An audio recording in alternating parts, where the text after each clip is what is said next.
开会了。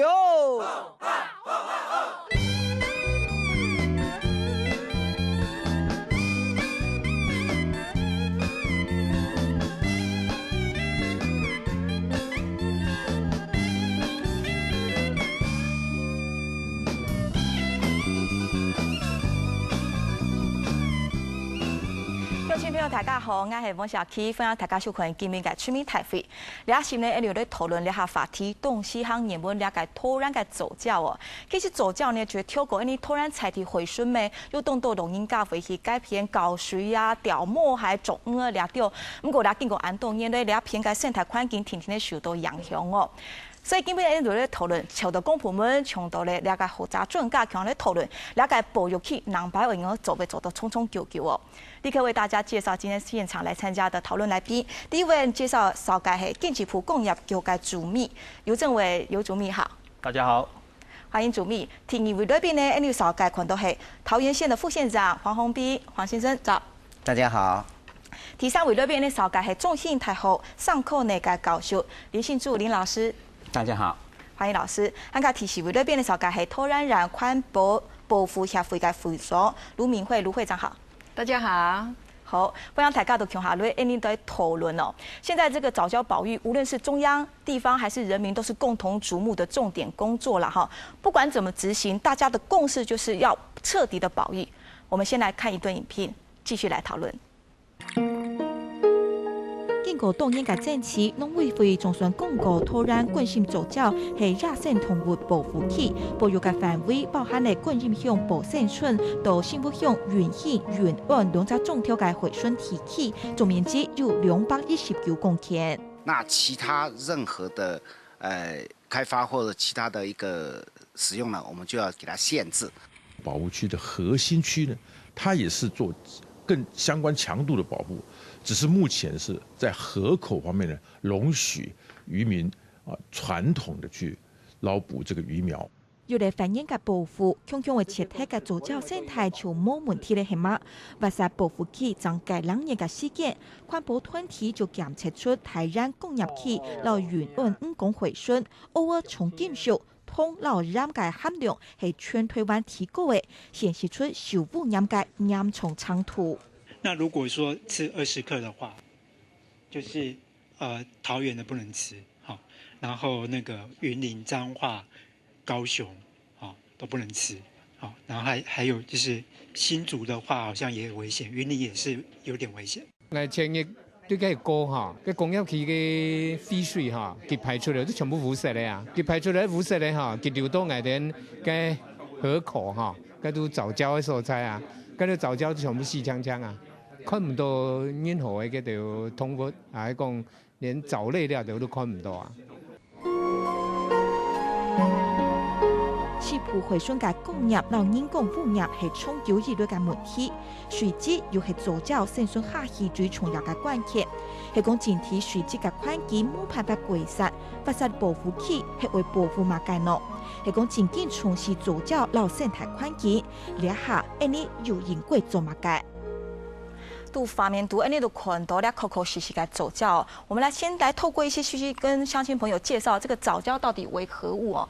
桃园的关心藻礁，10多年前就发现了，从大园、观音到新屋海岸，全长有27公里，是全台湾面积最大的哦。那它是一种植物造礁，存在超过了2000年以上。不过呢，它的累积速率相当的慢，一年只长0.1公分。那藻礁内部的孔隙非常多，可以有多种生物栖息在里面，算是海洋生物繁衍的栖地，是一座海底花园，相当丰富。不过呢，也因为它就在桃园的主要工业区，没有良性的这些废污水的排放，再加上中油管线等，藻礁饱受破坏，而且都长期重金属污染。再来看到呢，木捷藻礁海岸是剩下大概4公里，还算是活的藻礁，就是过去在倡议的这个关心藻礁，本来是依照文资法来划自然保留区，不过经过讨论以后，现在是改划设为野生动物保护区。我们再来看一个它的地理位置图哦。桃园县的藻礁是全台湾分布面积最大的，从竹围渔港往南一直到永安公园往北，总共有27公里的沿海海岸线都有藻礁。不过呢，在观音以北，因为工业区林立排放废水的关系，这些藻礁大部分都死绝了。这个藻礁礁体的厚度大概4公尺到6公尺之间，我们刚刚看到1年只长0.1公分。刚刚呢，包括我们的来宾也看到，在我们新闻影片中看到环保团体有挖出了这个绿牡蛎哦，这会不会很讽刺呢？上个月4月15号才公告它要划设野生动物保护区，就马上隔一个月就找到这样子重金属污染的绿牡蛎。显然这个周边海水的场域环境好像一直没有改善。这个污染问题是不是长久存在？不知道黄副县长你的看法是怎么样的？这个重金属的污染呢，最主要就是这个底泥的这个重金属的累积。那重金属的累积在底泥以后呢，会有浮游生物，还有这个整个生物链呢，就会跟着就会来有那个重金属的这种污染。所以呢，虽然是这样子呢，就是我们可以看到，就是从那个92年到现在呢，它整个的铜含量呢是有在降低当中。是下降吗？不过环保团体他们提出来，好像今年测到的是全球第1高，有这样的数字说法。是桃园还是在西海岸里面还是偏高的但是呢，就是我们还有那个改善的这个空间呐但是呢，就是说是有一直在改善当中那这也就是像这个是老街溪刚刚给大家看的是南坎溪，这是一个老街溪所以呢，那我们可以看到海洋的这一个观测的话呢，因为海洋有大量的水的这个稀释，所以它会更低。所以实际上就是说，我们不能因为这个低我们就放心。实际上是这个放流水标准跟灌溉水标准跟人体能够承受标准差很多。所以县府还是高度戒备哦。那你会不会很忧虑啊？才刚刚划这个野生动物保护区，发现它旁边的重金属污染这么的严重哦，是很。这个重金属的这个严重，就是等于刚刚给各位看的，就是90年那时候开始有观测呢，就发现就已经很高了。原来是所以我们就积极，县政府这边呢就很积极的来做。所以呢，我们在101年9月呢，我们成立了桃园县成立了这一个猫头鹰专案。那这猫头鹰专案呢，101年9月到现在呢，我们已经查缉了4000多家，有14家呢已经停工。然后6家是移送法办。不过我相信我们的乡亲朋友应该是好奇说，这个桃园沿海或者整个西海岸这种重金属的污染，可能很大部分那个污染源是来自于它周边林立的工业区。我先请教我们现在工业的代表，我们工业局的代表今天也来到现场。我想请问，好比说在藻礁附近重要的几个工业区里面，像大园工业区、观音工业区，一个工业区的那么多的厂房，一天的这个废水的排放量大概是几吨？那这个污水处理的量大概又是几吨？如果说厂房这么多，他们产生的废污水的量来不及这种处理的量的时候，厂商大部分会利用哪些管道、哪些方式来排放这些不要的废污水啊？其实大家会很关心这一个有关这个厂商排放废水到底怎么样来处理，怎么样来管理，会对环境是比较友善的这部分。对。那我想我们工业局这边大概有4个大的方向。是。其实大概就是要从源头管理，这是最重要的。源头管理就从厂商排放端就做源头管理。那现在厂商到底是自排的比较多那个比例，还是说统一集中到污水处理厂的比较多？以观音工业区来看，我们的自排厂大概只有10家。其他的部分的这些水大概都是纳到我们的污水处理厂，那重点就是在处理之后，那符合放流水标准之后才排放。好，我们有符合吗？现在？那在过去我们大概有统计了哈，统计过去3年大概是有一些不符合放流水标准的这样的一个情况，确实是有存在这样的现象。那我们也知道这个环境问题是大家相当重视的，所以我们现在也有提出相关的改善的工程，也正在进行当中。有在进行改善工程。主秘，我先请教你一个问题，像听下来这个主秘的这个逻辑爬梳下来，这个污水处理厂显然是处理的重点，因为它量能处理很大。这个污水处理厂现在的效能是经过那么长的时间是旧的是好的，还是说它效能一样很强？你们重点会是在哪里？在过去因为是委外操作的关系，所以过去大概有一些设备是比较老旧的。好，那在面对这样的问题，所以在去年开始，我们也要求我们相关的同仁就这个功能提升的部分，那有些老旧的设施，我们在初期的阶段，在今年1月之前，大概已经先做老旧设备的一个更新汰换，这部分已经先第一阶段先完成。那第2个是要配合整个环保署它的放流水标准的提升，所以我们现在正在做一套新的一个薄膜处理的这样一个设备。所以你在说，其实进度都还会在随时调整这个现实状况，可能到时候厂房变更多了，或者是放流的标准加严了，我们都还会再有一些调整。是的，嘿。谢谢主秘跟谢谢副县长哦，我们也实际来拍到这个现场这个桃园藻礁的一些污染的画面，我们请乡亲朋友跟我们一起看一下。现在看到这是空拍整个桃园这个大陆棚上面的藻礁的画面。好啦，它那边就是工业区林立，有中油、有台电，他们很多工程设施就是直接安插在这个藻礁上面，厂房也非常非常的多，好像光是观音工业区就有300多家厂房，他们排放出来的这些废污水，是照刚刚主秘说的，经过统一的处理，然后符合了放流标准以后再排放出去。可是符合放流标准有好几种不同的标准层级啊，是海洋用的，是人喝的就不一样，还有观光用水也不同。所以它到底这个标准可不可以透过已经设立了法而加严呢？这也是大家关心的焦点哦。你看到这就是藻礁，其实它漂沙也相当的严重哈。那桃园县的环保局在过去就一直在努力做监测工作，刚刚我们副县长讲到了猫头鹰，就是晚上会出没的动物，来做这样子一个水质监测。好，我们看到这现场的画面，我们桃园的地方的环保团体看到这个就是你讲的那个绿牡蛎，它真的打开来真是台湾上青啊哈，非常非常的青的颜色。那如果一般民众在无知的情况之下，还以为它是最新鲜的。好，画面我大概看到这边，我先把问题请教我们在场有专门研究海洋生态的专家博士哦，林老师，我想请教，到底我们刚刚看到那些绿牡蛎哦，它具有一个什么环境象征上的意义，重不重要？绿牡蛎它本身是因为它是一个固着定期性的动物，那它也是滤食性的，所以其实在很多地方都把它当作是一个环境指标。因为它所吃的食物是会从水里面把它滤出来。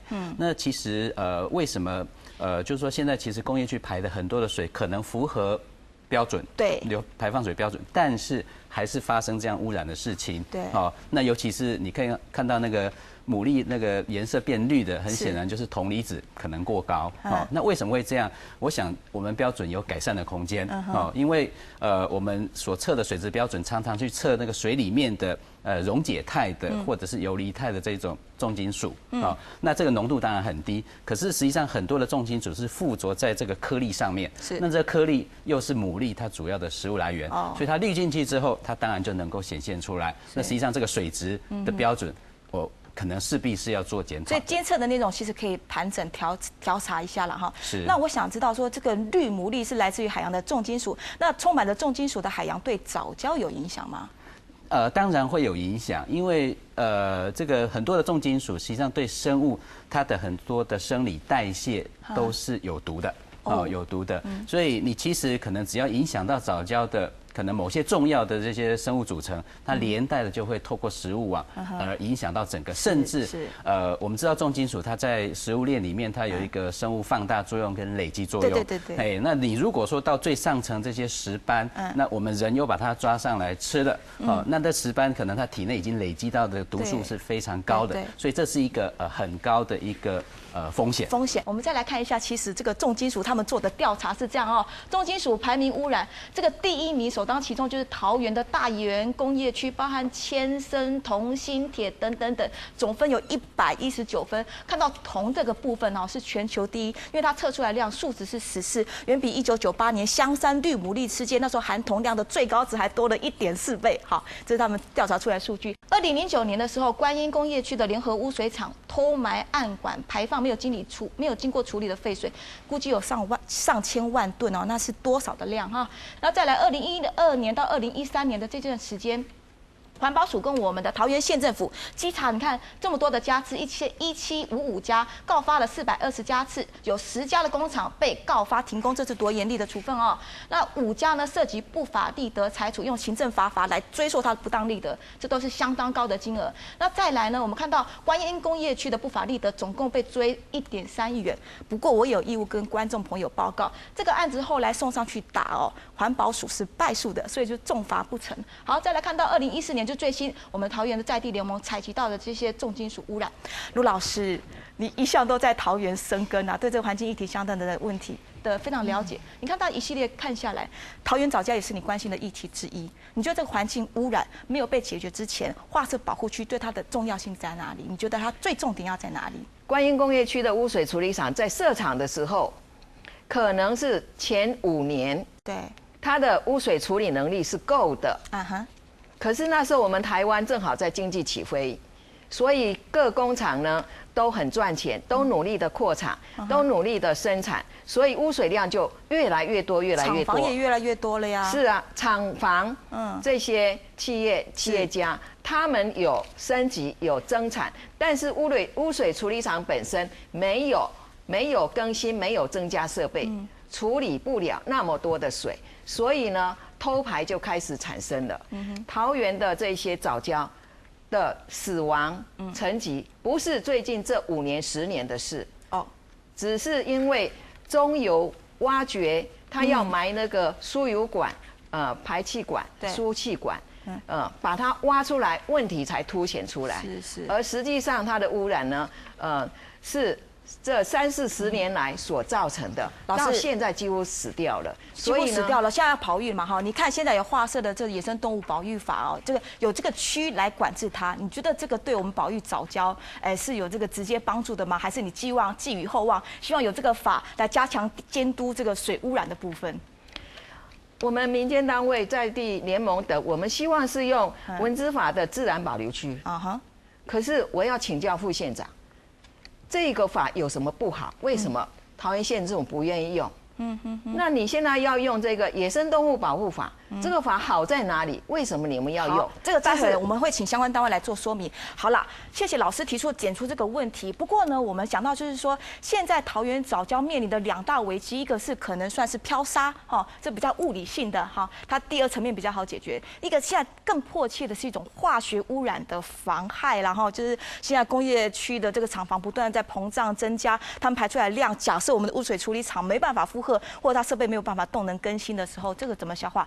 我们这次现场来宾的讨论，我们实际听听看在地的乡亲居民哦，佢哋对实际观察到嘅，佢就有咁嘅困法，因为咧困出民性大法。其實就咧咁冇通過啦，20條看唔到，但是大部分落太水紅條排出嚟啦，做埋啲呢，從上下院來回旋啦白文方式就去年還規範咗。但是咧污染咧規則回旋咧，個木還像死了強啊。當然就因為那個我講嗰係乜嘅？因為佢咧講台灣原住民無遐多哈，不過安尼倆普通嘅北上也有，喺嗰度做主委漁港嘅越多嘅烏哈，有咪搶色嚟啊？搶色嘅烏代表嘛代表嘛嘅呀，嗰是講銅嘅重金屬哈，就該吸收過量。剛才講了這個底棲動物會吸收過量，安尼食到就咪累積出安尼嘅身體地板。按照經驗來講，安尼嘅減幅食材不仁不義啦。林務局公告了說要劃設野生動物保護區，是在這個媒體上公告而已。然後其實他們是責成桃園縣政府，對不對？但是實際上現在出來的是一個東西叫做野生動物重要棲息環境，所以大家有沒有人看到說，劃定野生動物保護區這個公文？現在在問，其實沒有一個人看到。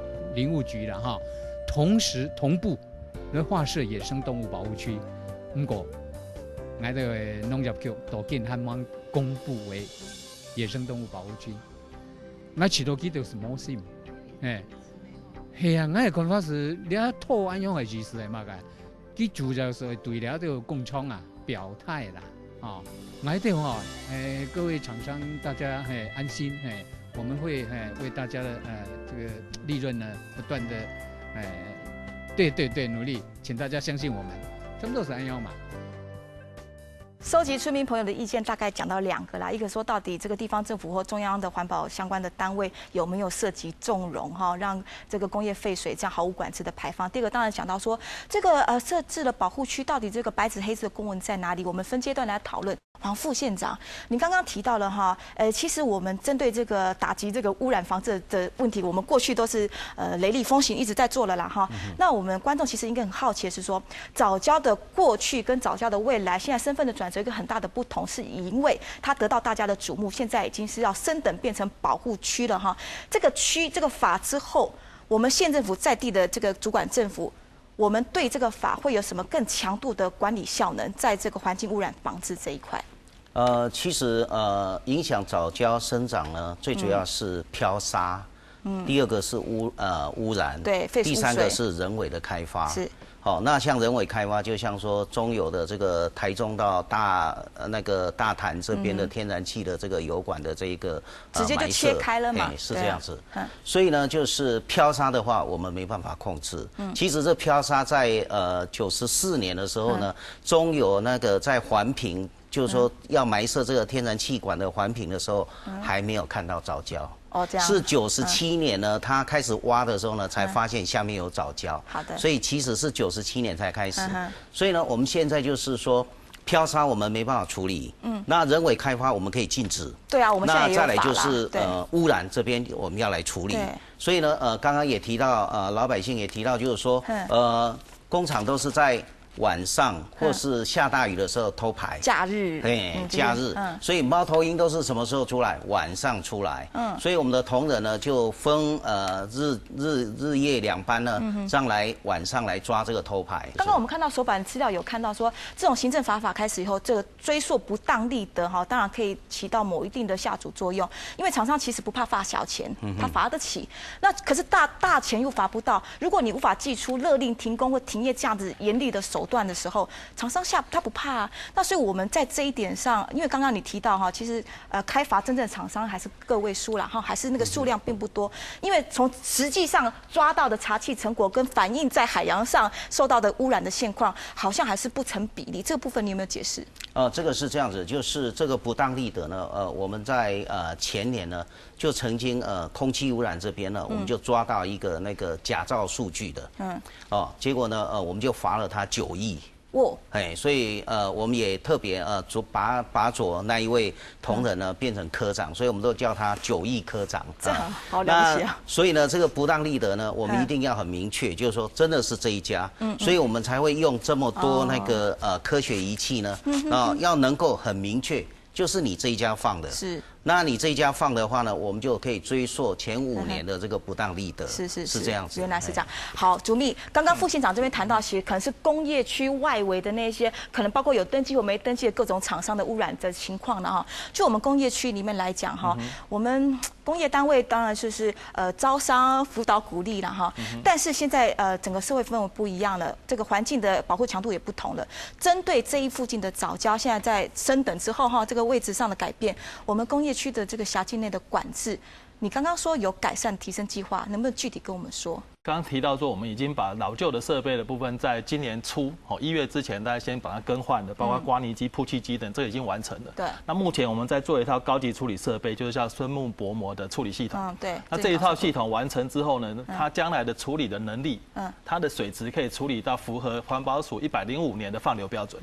所以把这个工业区污水处理厂的处理功能的部分会做大幅的提升。这个放流标准还是跟过去一样，跟灌溉水、跟民生用水还是分3阶层的吗？哈，它还是最底层的。我们会符合最新是105年的标准，我们要提早完成这个功能提升的工作。对，在今年年底的时候，我们会把这个工作完成。那大家刚刚这个会长也提到，一个是量的部分，没有错。量的部分我们也有一个扩建的计划，我们在预定在今年下半年开始来执行。我们希望把这个观音污水厂的处理的量的部分，再提升15000吨。污水处理厂的设备提升了之后，就可以解决所有污染源的问题吗？当然，这个部分我刚一开始我就提到，源头管理是最重要的，所以我们还是要针对工业区内厂商的排水要加强稽查。那加强稽查的部分，我们工业区是采用雨水跟污水其实是分离的。那有些厂商他可能会利用刚刚提到说晚上啦，或是下雨的时候，透过雨水道。它可能从雨水道不从污水道就出来。那我们有对策吗？对，所以我们也组了一个联合稽查的小组，包括我们自己工业区内用4班3轮，去做稽查。那我们也配合环保单位，包括环保局，我们也配合他们去做稽查。是。那再来是我们在这个相关的这个排水道里面用这个自动监测系统的方式。如果监测到有水质异常的时候，搭配到我们所平常建立的水质资料库。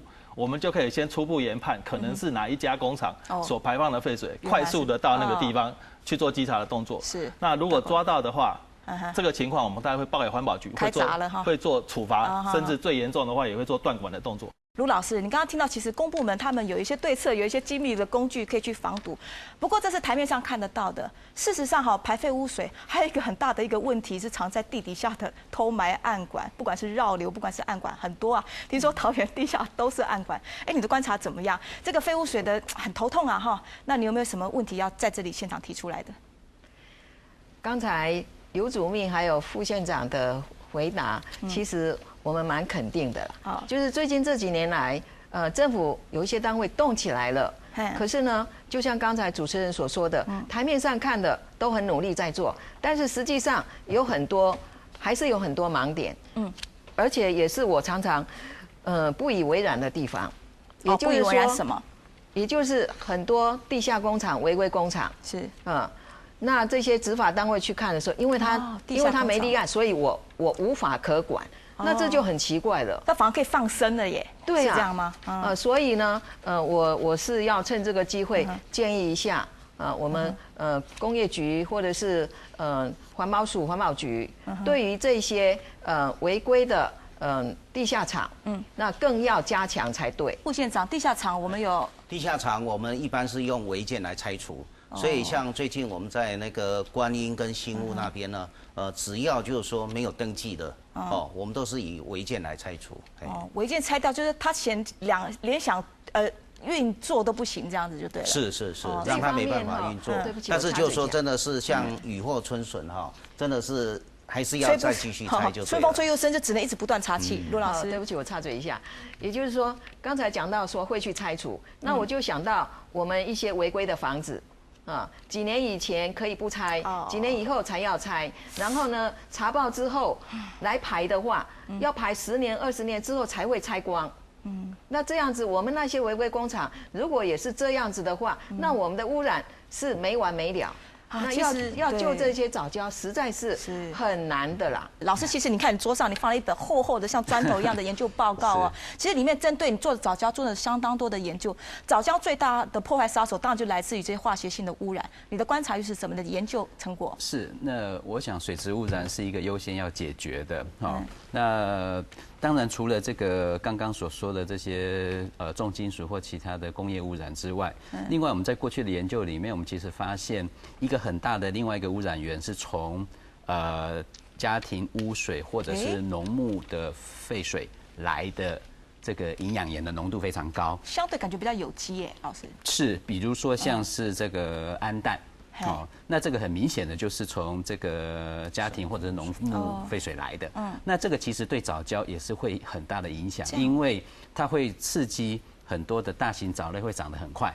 那反而会影响到原来这个壳状珊瑚藻它们的生长。所以这个部分我想也是需要一并考量处理的。家庭废污水、农业灌溉用水，或者是还有工业的是一起的。是。现在藻礁保育是这个全民共同瞩目的重点工作了因为相关部门如果真的雷厉风行，查气是完真的我相信小老百姓也是不吝于掌声。我们上半场讨论到这边，我们先休息一下，立刻回来再来继续讨论这野生动物保护区划下去藻礁的春天快到了吗？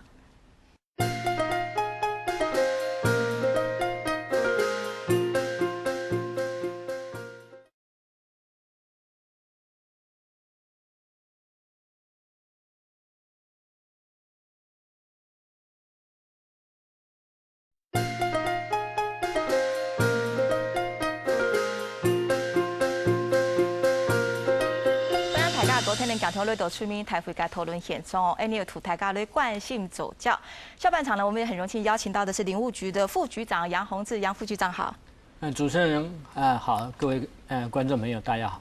现在真是可以列入这个关心藻礁野生动物保护区，它以野动法来划设的标准，现在总面积很大396公顷，包括当然核心区有76公顷，缓冲区分南北总共101公顷，那当然范围最大的是永续利用区有219公顷，核心区看到画红色字就知道它是警戒度最高的。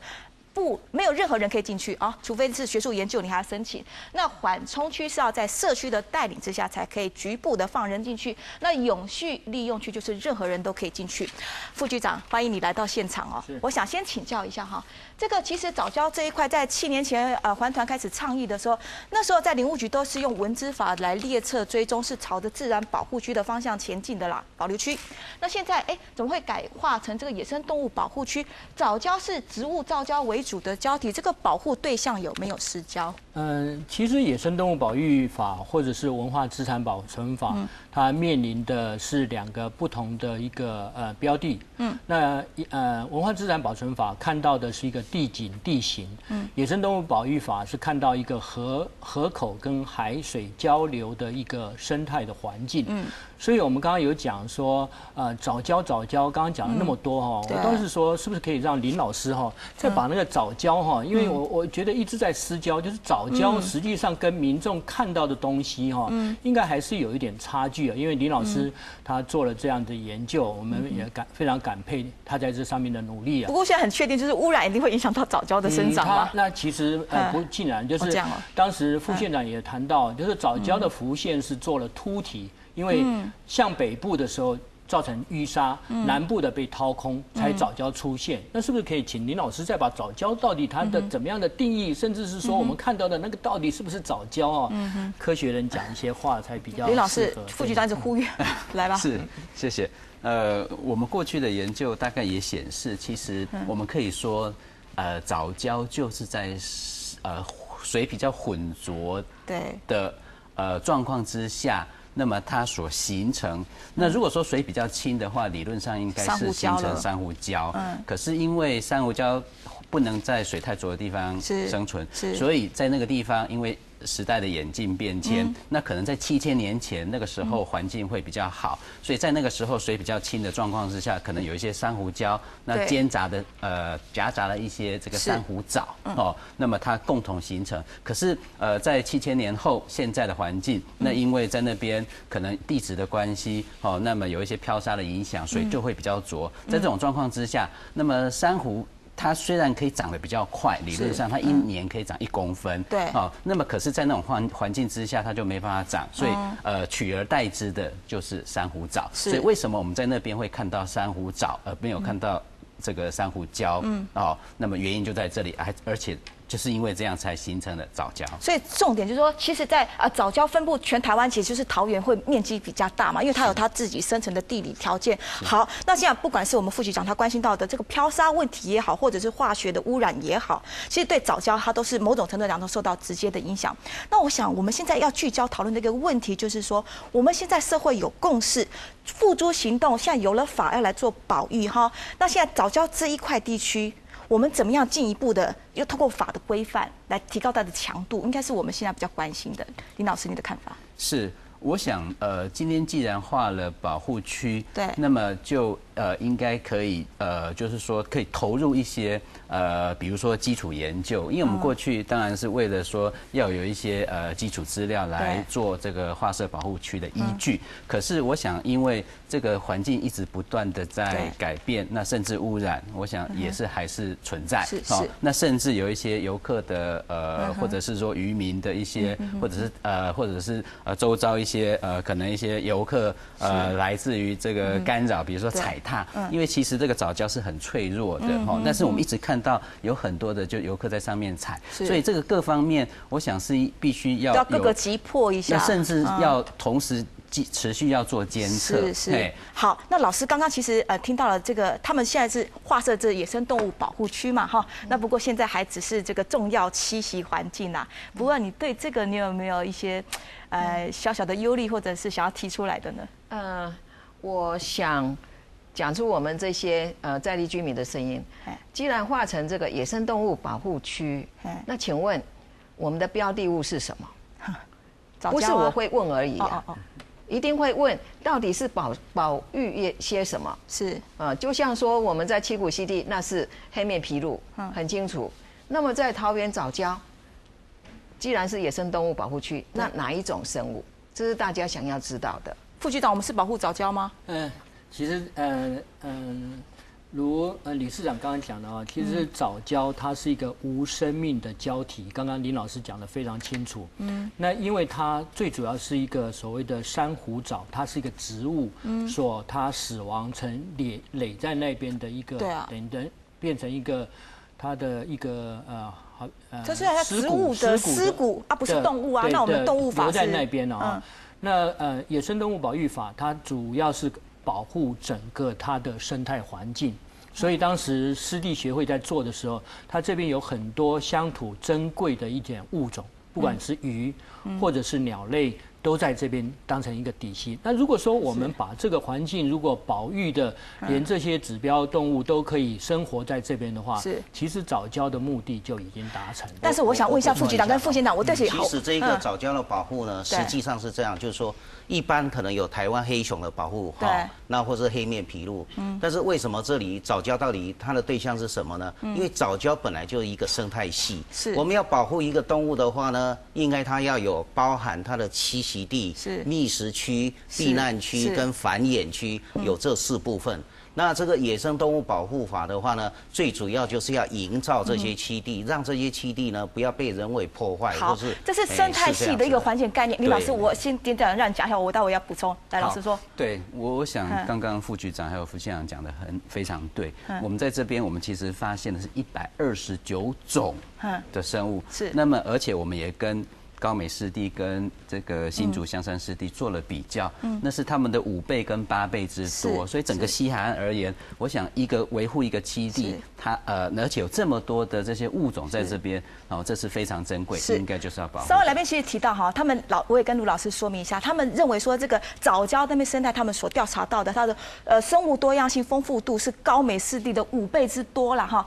不过呢，我也理解卢老师意思，现在问我们讲到野生动物保护区，包括去年年底最新划设的这个翡翠水库集水区的食蛇科龟啦，因为我都讲平常讲哈嘎法哈，没办法，就是食蛇龟的野生动物保护区，还有我们讲到说，澎湖万安的绿蜥龟野生动物保护区，这些野生动物保护区都有一个特点，就是有一个特殊的标的物种，我们甚至可以讲明星物种或是旗舰物种，以保育这个物种的目的为主，再扩及它的范围，保护生态的栖地跟环境。那现在3位的公部门的代表，甚至说我们林老师也提到说，是保护整个生态环境。那这样子是不是从这个因果之间有点奇怪？就是我们本来是先从物种扩及到生态环境，可是现在好了，老师问到是我们要保护的是藻礁，可是你现在跟我说的是生态环境，那这样藻礁到底是在前还是在后？3位来宾谁能够回答这个问题？我来回答那个林老师刚刚讲的以往都是我们保护刚刚主持人讲的它的一个所谓的目标的物种，不管是植物或者是动物。可是他忘却了这个动物或者植物之所以在这边，因为它有这个生态的环境。也就好比说，我们在20年有讲说，我们共同的未来 ，our common future。可是我们的共同未来。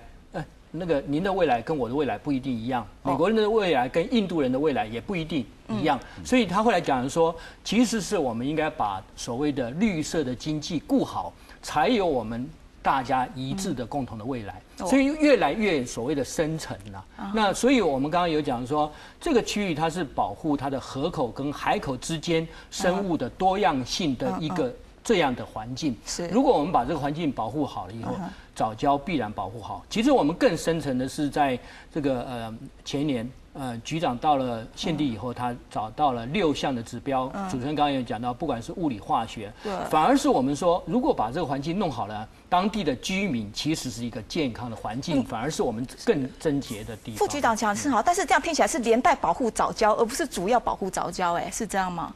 没有，因为你的环境把它做好了以后，藻礁的附带的这些的功能其实就已经达成，反而是我们看到的是更深层。我们先搞机会给我们女性朋友吕老师，这一部分我要特别的加强。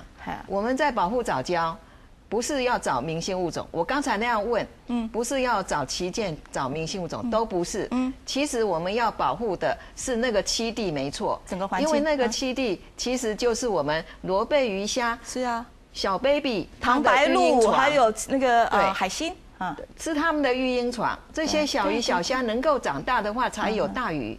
才有更大的鱼，我们才有健康的渔获可以吃。那这样子的话，我们就顾到当地这些居民的生计，因为在30-40年前或更早，其实桃园海边的这些渔获是非常多的，他们在近海捕鱼就捕得到的。我刚才有提到说，我们的竹围渔港或是永安渔港，现在去还是人潮满满，渔获也很多，但实际上当地的渔获是非常少的，很多都不是我们近海捕鱼来的。我们希望保护藻礁起来，让它的栖地环境变好。那这个部分呢，其实是化学的污染。工业的污染是比较严重的。刚才提到的漂沙，自然的漂沙我们无能为力。那人为的漂沙是什么？不要有太大的这个工程建设。你有工程建设就要有堤防，有突堤出去，那当然就会有漂沙。那您觉得文资法的规范保护会比野生动物保护法再强一些？当然是这样啊，当然是这样，当然是这样，因为自然保留区的话，它的严格还有限制是全面的。那这样子，县政府呢，它有这样子的严苛的一个法在那边，它就可以真的是。各部门动起来，一起来做。是，不过呢，事实上我们放眼在现在当下，我们看到具体的事实呢，是这个藻礁要划设成为野生动物保护区，可是还没有完全送案出去了哈。目前只是野生动物保护区的重要栖息环境。谢谢哈，大家都好先手。我们来看一下，其实这两个是有一些些微的差距，而魔鬼到底有没有藏在细节中，我们真的要来小心讨论一下哈。野生动物保护区跟野生动物重要栖息环境，它两个的法的强度当然是不一样。他是算他的学长，他的位阶比较高一点了哈。他当然都是也依照野生动物保护法来成立的。其实呢，这两个的差别是在于说，野生动物保护区。它呢是不可以接受任何新的开发，更何况是污染。但是呢，重要栖息环境是经过主管单位，也就是林务局可以许可新建新的工程，这两个的强度就有问题了哈。其实呢，这两个都是基于动物保育的标的，只是它的法律的强度是不一样的。针对要特别重要的区域划成野生动物保护区，这是要另定执行保育计划。其实我们在讲到这个野生动物保护区的几个标的物种，最近吵得最凶的就是之前在中部的中华白海豚。大家也知道它相当的重要，所以就呼吁要把它设定为野生动物保护区。不过因为当地的渔民反对，后来就从保护区降格变成重要栖息地。那再讲到苗栗的石虎哈，最近也在大家争论的是不是要做这个野生动物保护区，可以想见。现在地方村民的担心是，还先不要讲文资法，这个野生动物保护区是不是将来真的能够切身非常明白的呈现，而有强势的法的保护力，都还是需要公部门不断的持续努力哦。县政府这边在做回应哦。其实刚刚主持人讲的就是说开发的问题在环境影响评估法里面就有了，就是说如果严重影响自然生态环境的话呢，是不能开发的。所以要进入这个环境影响评估这一个大会，那经过大家的考虑，那如果说是觉得就是说这会严重影响的话呢，是根本不可能开发的。所以大家都有共识，这个大家一起来保护这藻礁的情况下，我相信这个开发是应该是不大可能在那边再发生。不过这大家共识是一样，不过这个保护区的设置，我们就像你讲的哈，只要这个文件都做好了，我们还是会要公告的啦。我们是针对这个依据这一个保护法，野生动物保护法呢，我们也定了这一个保育计划，送林务局来审查。所以现在目前这样在继续在进行的这些工作，都是依据那个审定过的保育计划在执行。是，林老师，你自己本身的专长是海洋生态啦哈，你看到现在台湾的整个这个环保也好，生态保育的这个风潮越来越的兴盛，那也看到这几个野生动物保护区都要陆续成立的哈。你对于我们这个藻礁设立化的这个野生动物保护区，跟将来林务局提到的1年的这个评估规划报告，我相信你都在观察这个动态，你有什么意见要表达？我觉得最重要就是要积极管理。还是执行的问题，是因为我们其实过去可能划了很多的保护区，但是或者是保留区，或者是形式上是有的，但是那个都是纸上作业，是，所以我想最重要是要去执行。副局长，其实这个执行的方面可能是检警、环民每一个关节都要的哈。其实我们在101年的9月，还更早之前是当101年的5月。2月的时候，我们的李局长到县地去看了以后，对他讲说，划不划它的保护区，诚如就像林教授刚刚讲的是说，那是重要的，但是更重要的是把物理性跟化学性去把它垒在一起，然后去做督导。所以我们在101年的9月就开始邀请各部会，包括能源会、工业局、环保署、环保局哈，通通来参加这个小组啊。我们希望在一定的时间里面能够检讨，让它的污染能够达到一定的程度。我们现在很重视环境教育，那这么珍贵藻礁就在我们桃园县境内，我们县政府想过怎么样把它发挥更大的价值吗？我们现在就是刚刚讲的，就是河川巡守队，还有就是我们的保生社区呢，得到这个102年度的这个环保署的环保小学堂。所以呢，就是说我们这个环境教育是整个全面来推动。现在我在更召集了这个教育局呢，要求就是那边的中小学呢，那大家一起来，就是他们的那个辅导团呢，自然科的这个老师的辅导团，大家一起来，让那边的学生呢都知道藻礁的重要，大家一起来保护。那跟地方的这个环保团体结合，一起来做。是我们大人讲这么多哈，我们来听一下小朋友怎么说，好不好？藻礁原本的样子和后来的样子是差那么多，原本是红红的一片，然后到现在都是灰白、死白色的。然后还有我们还看到中游还有一些大潭工业区的污染，就是像阴阳海，就是海都变色。然后我们才知道，原来藻礁是需要我们的帮忙。我们这一带还能看到螃蟹，是因为现在还有一些生态，还有一些居住地没有完全的被破坏殆尽，但是以后或许我们这一代如果没有来得及去保育，那以后他们的居住地被破坏以后，他们就是整个都消失了。这些小孩恐怕也只能在很久以前的照片才找得到这些生物，没办法亲眼看到，只能在书本上看。觉得很可怜，真的。这是我们为了就是把明信片寄出去而设的复旦邮局。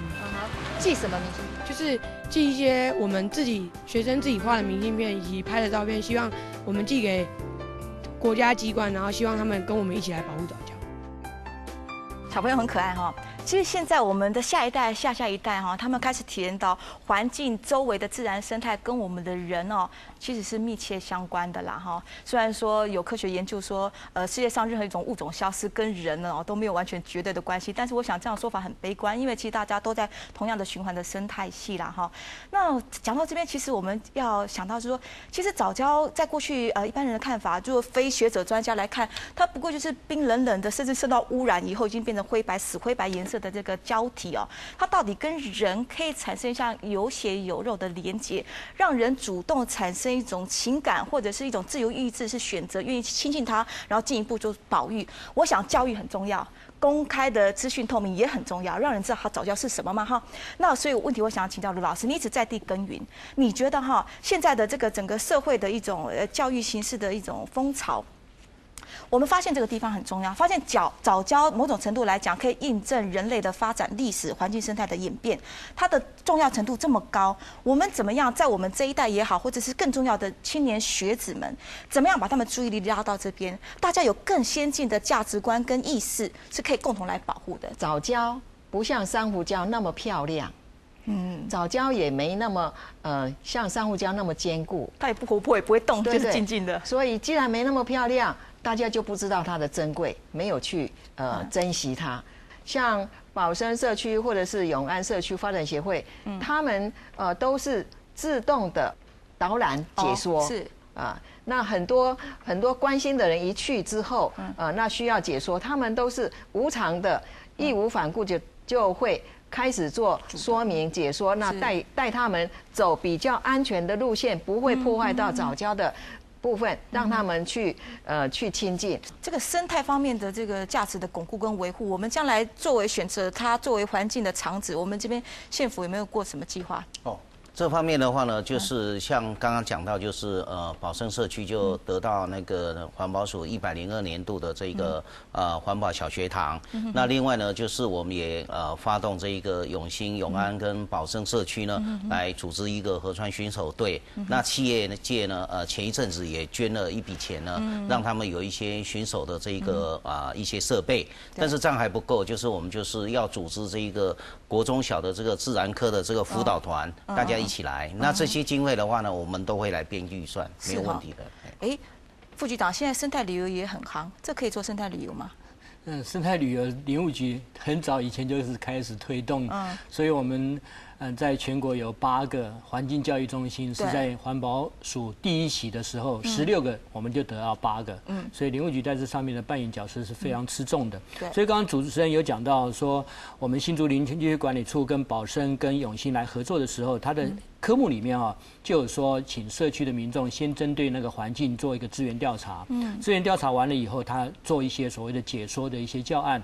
那同时也可以做一些栖地的巡护以及所谓的净滩的活动。其实主持人刚刚讲的都包含在这个计划里面。我们也非常感谢这2个社区的积极参与。那今年度还是持续的去做这件事情。又说不能踩踏，这中间要怎么保持平衡？刚刚副县长有讲，他要做一个悬臂式的那样子的，是非常先进的一一个科学的想法。早教呢，经过我们那个林教授他们的团队呢，这种调查呢，早教是不适合踩踏的。所以呢，未来我们要如何来做这个环境教育呢？我们会做那种不接触式的这一种像类似那个美国大峡谷的那一种那个天老师觉得好吗？我觉得这个是很好的啦，但是呢，光是单独早教来做生态旅游的话，吸引力不够，真的不是很漂亮。所以呢，我建议我们桃园县政府可以就是在海边这沿海4乡镇市那它的比较珍贵的有特殊地景的，把它联合起来半日游或1日游，这样子才会吸引大家，然后呢才愿意去接近去保护。好，最后结论的时间，我们交给我们辛苦的这个林教授。我想我们过去的研究里面也其实包括了一部分是去评估到底早教的价值在哪里。好，那我们做过用一些这个经济学的原理去做了一些分析，结果我们发现其实它的价值还蛮高的，大概在50亿到70亿之间那实际上这个价值是等于是它在早教在全国民众心目中的这个地位。是很高的，所以我想这个既然它有这么高的价值，那我想投入经费去做一些积极管理，然后跟在地产业的结合，我想这是必然一定要去做的。谢谢。原来人类社会进步发展到一定的程度的时候，我们不会再是以人类为自我中心了。我们开始看得到我们周围的环境，包括各种的动植物，跟我们的地位都是相等同的哈。那现在我们用开放的心，用更积极的态度来做保育的工作，希望环境真的可以永续。今天非常高兴，谢谢4位来宾，当然也谢谢我们上半场工业局的代表哈。其实从各方面都来谈到现在早教的重要性跟它的重点工作标的，我们都已经看到了。接下来真的是希望大家能够更把这个价值堆高在上面。就像老师讲了，早教是一块很贵的地方哈，不得了，大家对它意识都很高。今日咧，非常感谢大家收看哦，都大家了，你强烈关心早教界未来，感谢大家，你再会。